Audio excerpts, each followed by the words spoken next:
আজ থেকে প্রায় 1800 বছর আগে সংঘটিত আসহাবে কাহাফের ঘটনা আমরা অনেকেই জানি। রোমান সম্রাট ডিসিয়াসের হাত থেকে রেহাই পেতে সত্যান্বেষী 7 যুবক পাহাড়ের গুহায় আশ্রয় নিয়েছিলেন এবং সেখানে এক ঘুমেই 300 বছরেরও বেশি সময় পার করেছিলেন। পৌত্তলিকতা আর দেবদেবীদের উপাসনা না করে এক আল্লাহতে বিশ্বাসী সেই 7 যুবকের কাহিনী এতটাই গুরুত্বপূর্ণ তা কিয়ামত পর্যন্ত আগত মানুষদের শিক্ষা দিতে মহান আল্লাহ তাআলা তা কোরআন শরীফে একটি সূরা আকারেই নাজিল করেছেন। তবে আজকে আমরা আসহাবে কাহাফের গল্প নয়, বরং এই সূরার 2টি আয়াতের বিজ্ঞান ভিত্তিক বিশ্লেষণ করব।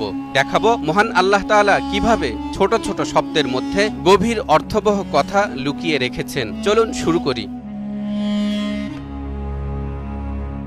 মহাগ্রন্থ আল কোরআনের 18 নম্বর সূরা আল কাহাফ, যা মক্কায় অবতীর্ণ হয়েছে। এ সূরায় আল্লাহ তাআলা উম্মতে মুহাম্মাদের উপদেশের জন্য পূর্ববর্তী যুগের বিভিন্ন ঘটনা বর্ণনা করেছেন, যেসব ঘটনাবলী মানুষকে বিপদে ধৈর্য ও প্রতিকূল পরিবেশে আল্লাহর উপর ঈমান দৃঢ় রাখতে সাহস যোগায়। এ সূরার 2টি আয়াতের মধ্যে আসহাবে কাহাফের যুবকদের সম্পর্কে এমন বৈজ্ঞানিক তথ্য দেয়া হয়েছে যা আজকের আধুনিক বিজ্ঞানীদেরকেও অবাক করে দেয়। যেমন 18 নম্বর আয়াতে বলা হয়েছে, وَتَحْسَبُهُمْ أَيْقَاظًا وَهُمْ رُقُودٌ وَنُقَلِّبُهُمْ ذَاتَ الْيَمِينِ وَذَاتَ الشِّمَالِ وَكَلْبُهُمْ بَاسِطٌ ذِرَاعَيْهِ بِالْوَصِيدِ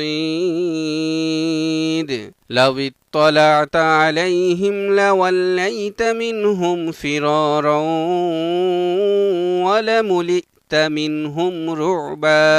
তুমি মনে করবে তারা জাগ্রত, অথচ তারা ঘুমন্ত। আমি তাদেরকে পার্শ্ব পরিবর্তন করাচ্ছিলাম ডান দিকে ও বাম দিকে। তাদের কুকুর ছিল সামনের পা দুটি গুহাদ্বারে প্রসারিত করে। যদি তুমি উঁকি দিয়ে তাদেরকে দেখতে, তবে পেছন ফিরে পলায়ন করতে এবং তাদের ভয়ে আতঙ্কগ্রস্ত হয়ে পড়তে।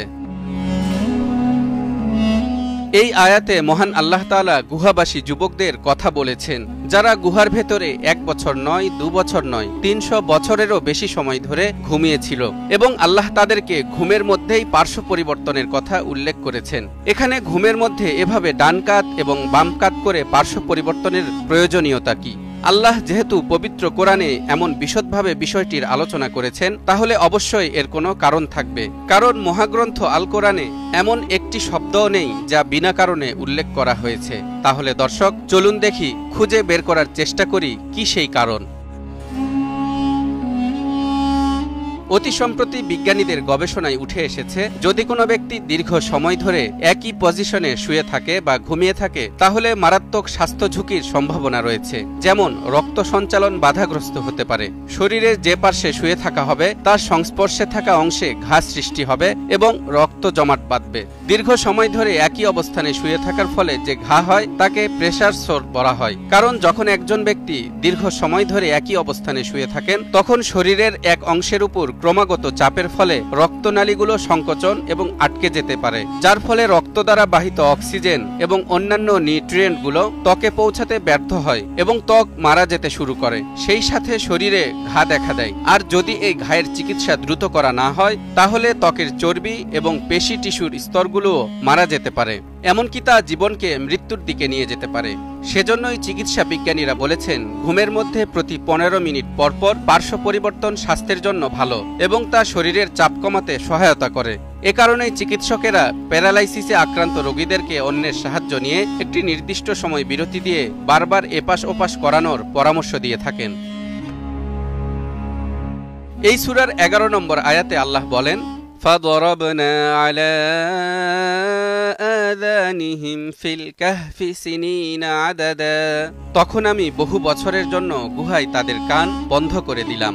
এই আয়াতে আল্লাহ বলেননি গুহাবাসী যুবকদেরকে আমি গভীর ঘুমে আচ্ছন্ন করে দিয়েছি, বরং দরাবা ক্রিয়া ব্যবহার করেছেন, যার অর্থ তাদের কানের পর্দার উপর আঘাত করে কোনো কিছু শোনা থেকে বাধা প্রদান করেছি। এখন প্রশ্ন হলো, আল্লাহ কেন সরাসরি গভীর ঘুমের কথা না বলে কানের উপর পর্দা ফেলা বা কান বন্ধ করার কথা বলেছেন? দর্শক, আবারও খেয়াল করুন, আল্লাহ কিন্তু বলতে পারতেন আমি তাদেরকে গভীর ঘুমে নিমগ্ন করে দিয়েছি, কিন্তু তিনি এমনটা বলেননি। তিনি বলেছেন তাদের কানের পর্দার উপর আঘাত করেছি, যার মাধ্যমে তাদের কান কোনো কিছু শোনা থেকে বিরত থাকবে।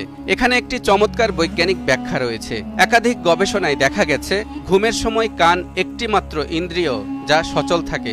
সেজন্যই আমরা ঘুমানোর সময় ঘড়িতে বা মোবাইলে অ্যালার্ম সেট করে রাখি। আমাদের ঘুম যত গভীরই হোক না কেন, অ্যালার্মের শব্দ শুনলেই আমরা ঘুম থেকে জেগে উঠি। এজন্যই মহান আল্লাহ তাআলা গুহাবাসী যুবকদের কানের উপর আঘাত করে এমন পর্দা ফেলেছিলেন যাতে শত শত বছর অতিবাহিত হলেও তারা পৃথিবীর কোনো কিছু শুনতে না পায়। এখান থেকেই বিজ্ঞানীরা গবেষণা করে জানতে পেরেছেন ঘুমানোর সময় কানই একমাত্র ইন্দ্রিয় অঙ্গ যা সচল থাকে। দর্শক, এবার দেখুন, কোরআনের প্রতিটি শব্দই প্রজ্ঞায় পরিপূর্ণ।